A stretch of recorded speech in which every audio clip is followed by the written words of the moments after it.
amenifanyia amani. Yes, Lord. Kaondoa huzuni yangu, kanifanyia amani. One more time, amenifanyia.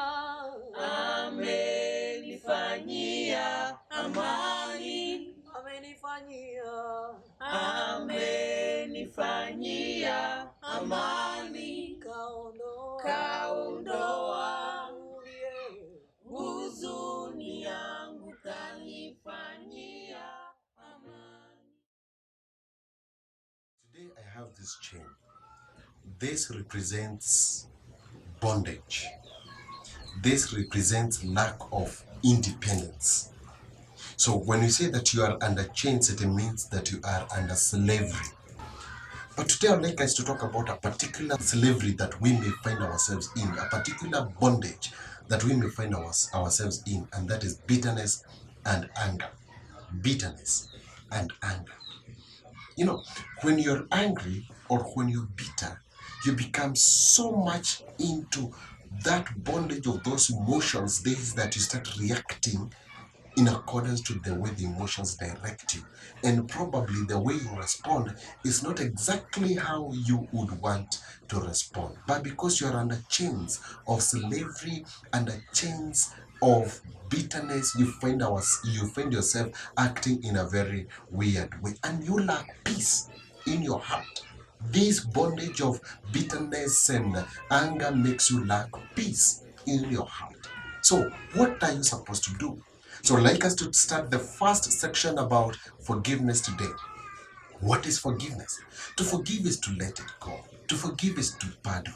To forgive is to let the person go. That person that has offended you, you just let him go. And there are two things today I'd like us to talk about forgiveness. One, forgiveness brings freedom. Forgiveness brings freedom.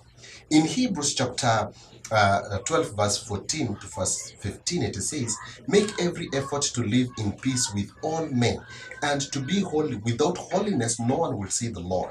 See to it that no one misses the grace of God, and that no bitter root grows up to cause trouble and defile many. Now if you look at verse 15, the last part that says no bitter root grows up, make sure that no bitter root grows up to cause trouble, meaning that bitter roots, they may grow up and they may cause trouble and defile many.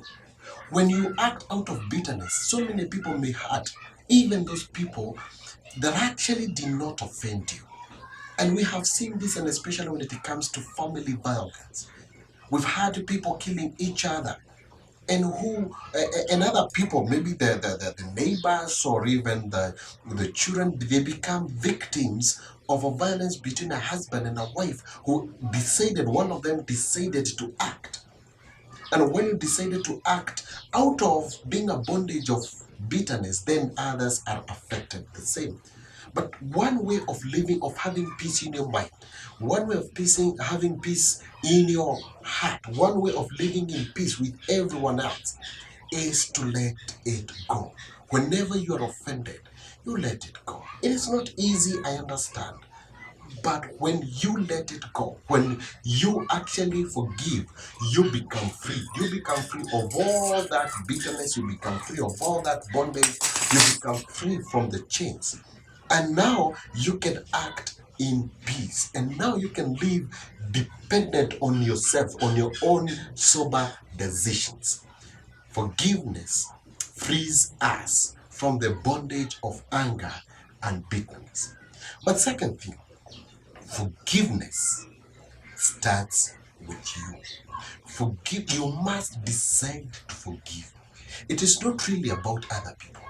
It's not about whether the other people will apologize or not. Some, they may come apologizing and they are genuine, but others, they may apologize, but they are not genuine actually. They just said, I'm sorry, just for the sake of it, or because they need something else from you. So some may not even be genuine. But you see, if you continue not to forgive, then it is you that is suffering. It is not them. So whether they apologize or not, it is not really about them. It is about you. That is why you must decide. It must be a personal decision In Ephesians chapter 4 from verse 26 and 27 says, and allow me to read those verses. Ephesians chapter 4 from verse 26 and 27. In your anger, do not sin. Do not let the sun go down while you are still angry, and do not give the devil a foothold. In your anger, do not sin. Do not let the sun go down while you're still angry. What does that mean? It doesn't mean that the only time you can get angry is only during the day. During the night, you don't become angry. But actually, the time frame given here means that try as much as possible, the soonest possible, to let it go.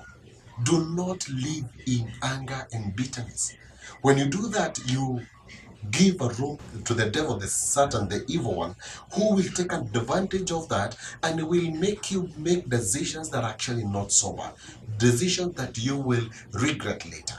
And we have seen that happening. Decisions that will affect the whole society. Decisions that are not good decisions. So you must decide to forgive. It has to start from you. This time frame that you're given, the other person may not have come to tell you sorry, but you must start forgiving even without being told sorry, even without the other person apologizing. Forgiveness, true forgiveness, must start with you. And when that happens, you will have peace. When that happens, you will be free. When that happens, you will have peace. So forgiveness must start with you. And it is solely your own personal decision. I don't know what has happened in your life. I don't know how many people that have actually offended you. I don't know how much you're feeling. Probably you're so much angry. Well, be angry, but make sure you decide to forgive. When you forgive, you will be free from bitterness. When you forgive, you will be free from anger. When you forgive, you will have peace. Let us pray together. Lord Jesus, give us the strength to forgive. When we forgive, we will be free. Help us to decide, because this is our personal decisions. And sometimes it's very hard. Sometimes somebody offends us too deep that it is very hard to forgive. But with you, you can help us to forgive. So Lord, thank you, because I know you're going to help us to forgive. In Jesus' name.